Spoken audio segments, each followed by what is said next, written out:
Hi, I'm Chef Tyler. I'm Chef Kristen. We are Mr. and Mrs. CBD. Of Chefs by Design. Welcome to our Botanical Synergy class. Yeah, we're here. We're going to share with you our chef's perspective of what's worked for us in our garden and how we put it into practice in the kitchen. Some video footage of our gorgeous booths, starting with our number one, our Uno Booba, Uno Canaboo, our little sea baby. She's officially standing over top of me now. Okay. Number two. Hi, lovies. You're just shining so bright. Gorgeous petals. Look at this. Bigger than my hand. These ones are just starting to grow. Bigger, bigger, bigger. The foxgloves are falling through. They're almost done. They're so beautiful as well. Just stunning. They're really starting to take off. Come to life, baby. Thriving so beautifully, boots. Gorgeous. I don't know if you can see our big. Okay, let's do this comfortably, like 2 feet over me. Look at the corn. Okay, first we got our other little boo here. Hello. There we are. Gorgeous she is.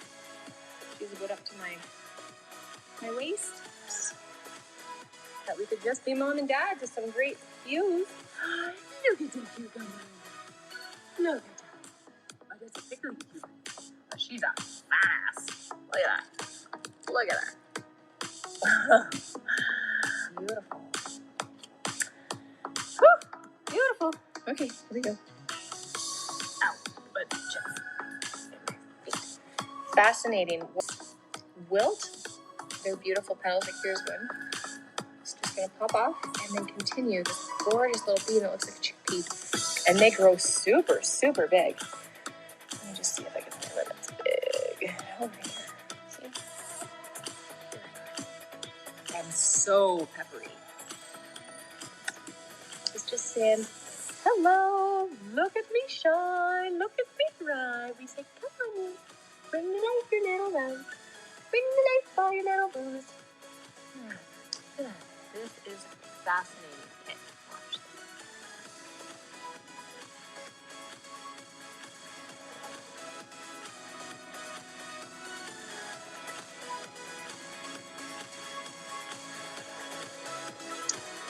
All right, let's finish.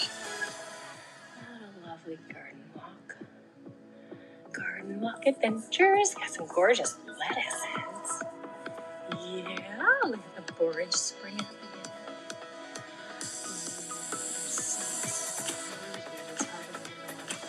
Basil.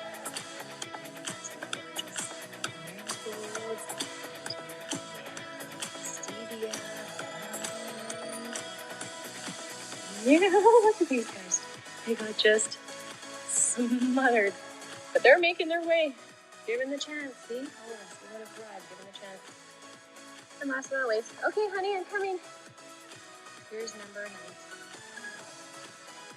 She had a little prick. She lost her middle stem, but she's still thriving just so wonderfully. We love you.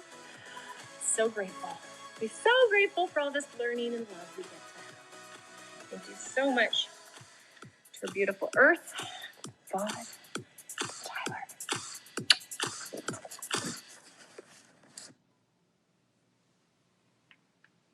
Welcome back. That was a tour of our garden a couple years ago when we first put seed to soil after being a chef for 20 plus years.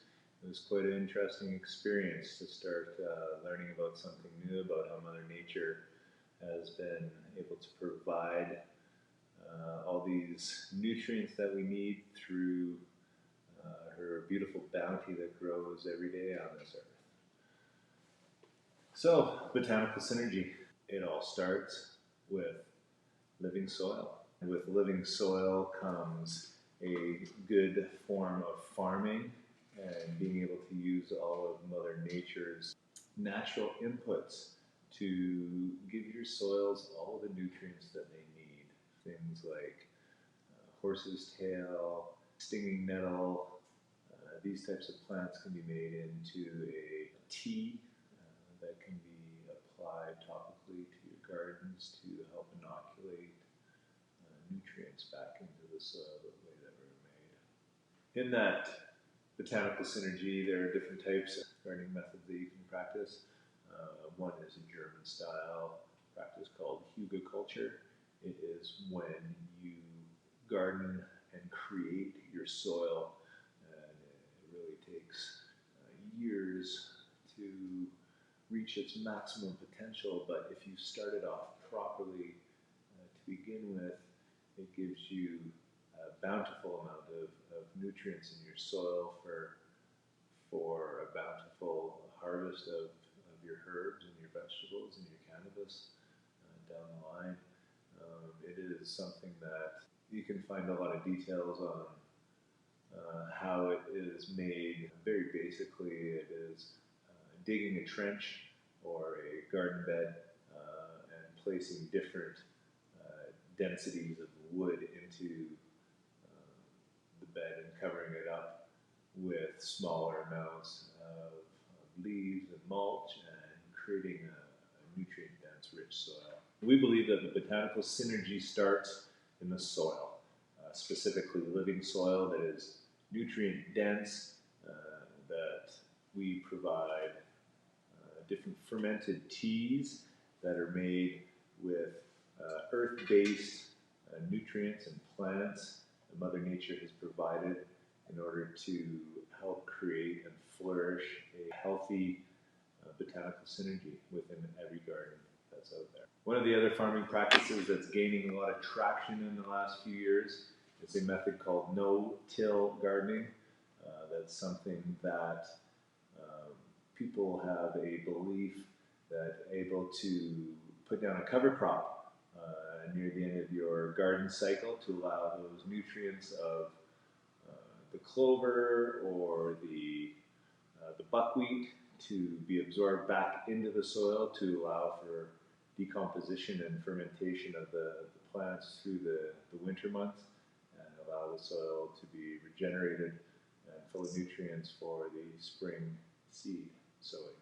Those were just some of the fun things that we got to learn the first year that we put seed to soil in our garden.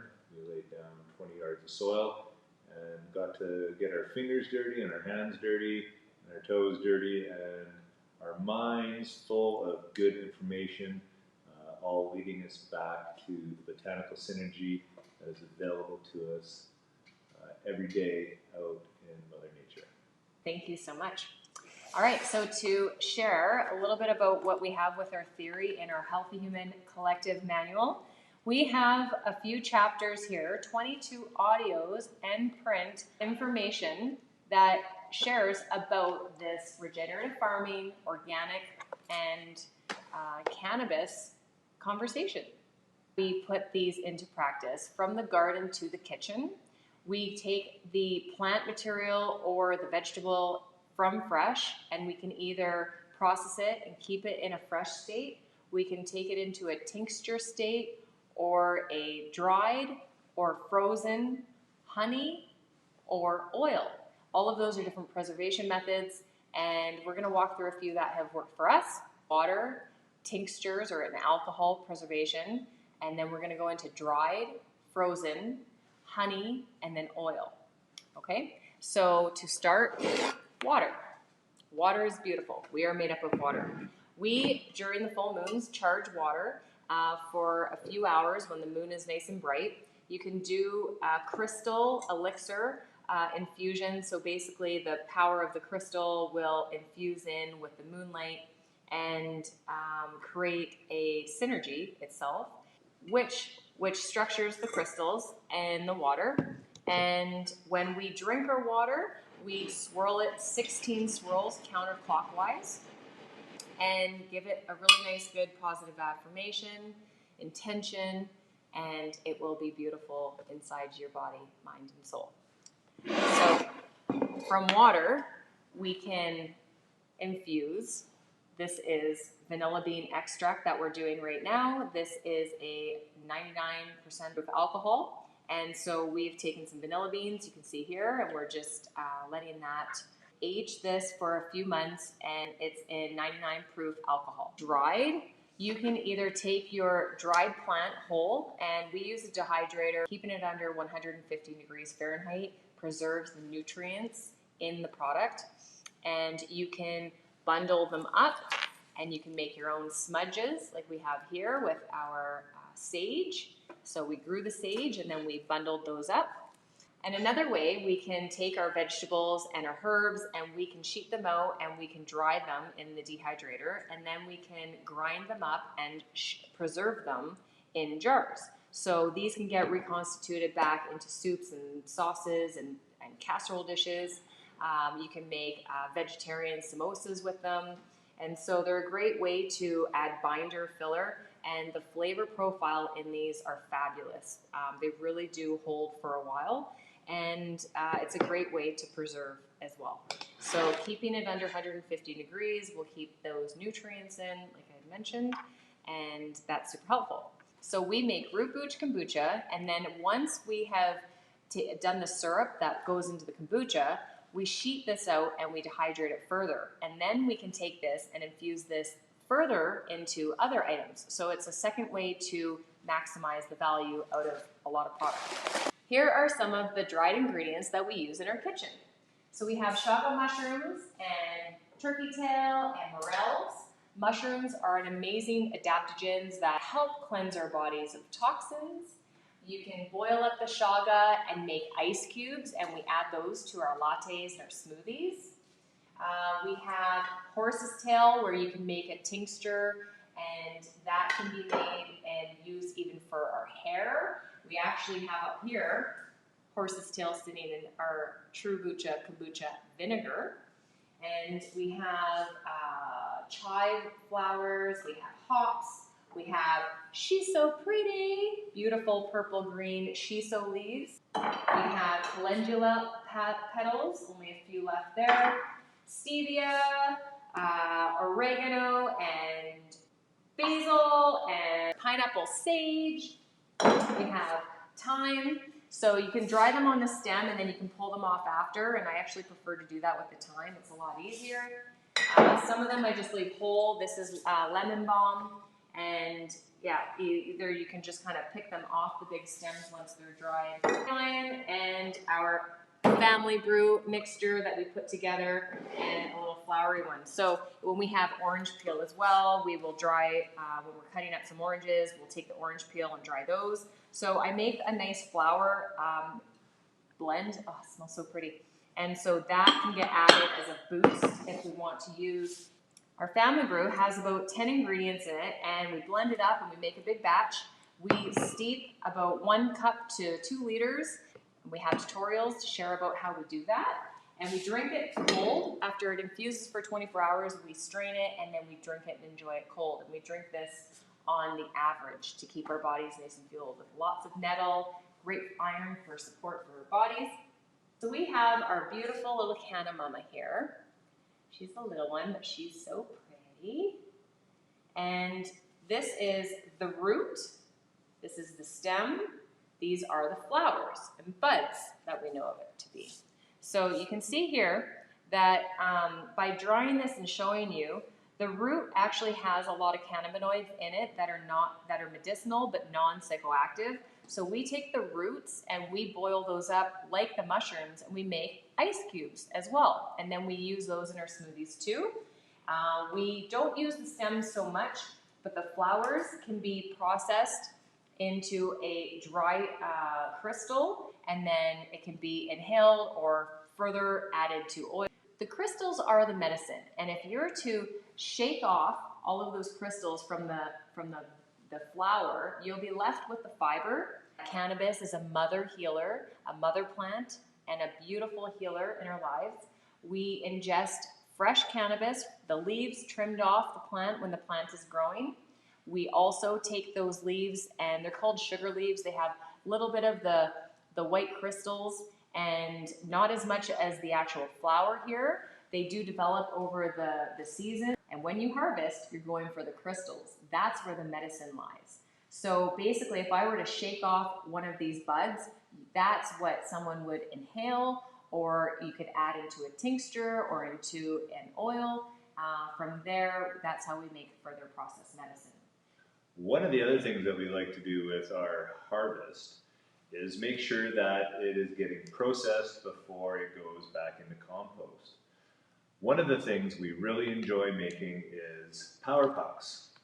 So with our can of ice water and our blanched kale, spinach, chives, celery, we blend them up quick and we make little ice pucks that are easy to put into a smoothie, or it's something that we can put into a soup. Here comes our fresh dill.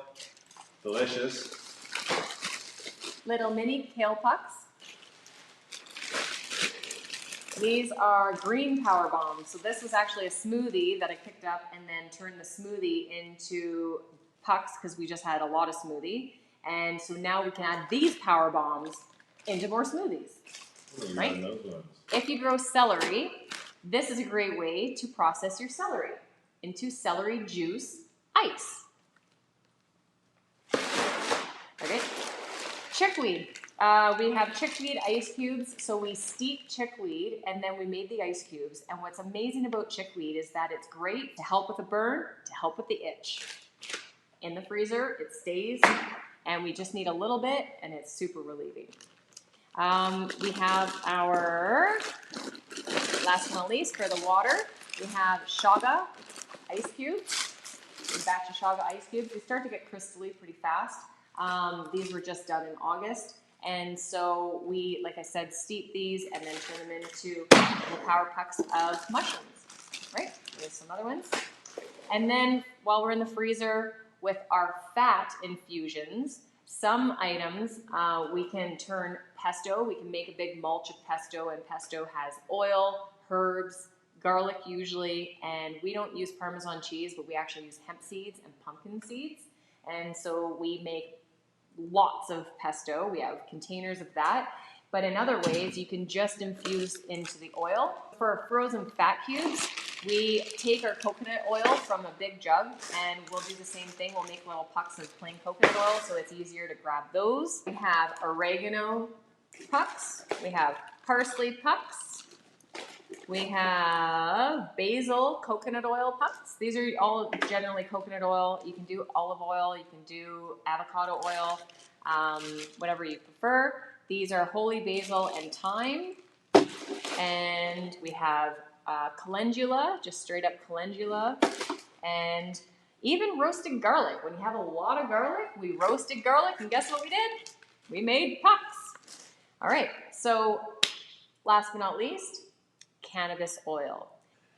Here is our coconut cannabis oil. This is made through a 4-hour process of boiling the cannabis with coconut oil and water, and that allows for the extraction of the trichomes into the fats of the coconut oil. And after that occurs, we strain it and decarboxylate it. The decarboxylation process is removing an oxygen molecule away from the molecular chain of cannabis to allow for it to bind better into the endocannabinoid system of your body, thus allowing for better homeostasis of your body's regulatory functions. When we make this, it is something that we have the belief that it brings medicinal value to our body, and we use it every day in different ways, such as topically or ingesting it. Mm-hmm. Along with our THC coconut oil, we also ingest CBD capsules from Dragonfly Earth Medicines. These capsules have other adaptogens in them, as well as some Chinese herbs to help detoxify your body, thus giving us our THC and CBD balance. It's great lube too. So this is our honey. These honeys we've infused as well. We have calendula honey. This one's a spruce tip honey. Yeah, this one is borage flowers. It's a bit cold, So it's a bit solidified, but the borage flowers are in there and buckwheat spruce tips. And we have our cannabis honey flower as well. So cannabis, basically we put it in, it'll extract the trichomes, the crystals, the medicine off of it. You tumble it just keep the honey liquid in a nice room temperature. Keep tumbling it over a few months and it will release the trichomes, and then you can strain that and use your THCA active tetrahydrocannabinoid acid. And this allows you to use the THCA acid form, the raw form, before it's being heat treated, and that means it has no psychoactivity, and you can add that into your products. Just be careful if you're going to bake with that, because that will then create the oxidation, which is part of the decarboxylation process. What do you do with those flowers these buds that we soak in the honey and then we strain? Well, they're super, super chewy, and they can be used as a little treat. So we don't get rid of them, but we heat them up. Yeah, and you won't get stoned from this because it's not being heated. These are just dried buds, like the plant behind us. It's not being heated, just dried and cured. And then put it into your honey, tumble it around. 6 months later, strain it, and you have candy too. Candy, it's like chewy and delicious. So that is how we, Chefs by Design, share our chef's perspective with you by putting our methods and practices into place. This was Botanical Synergy. We hope you are able to bring some from your garden into your kitchen.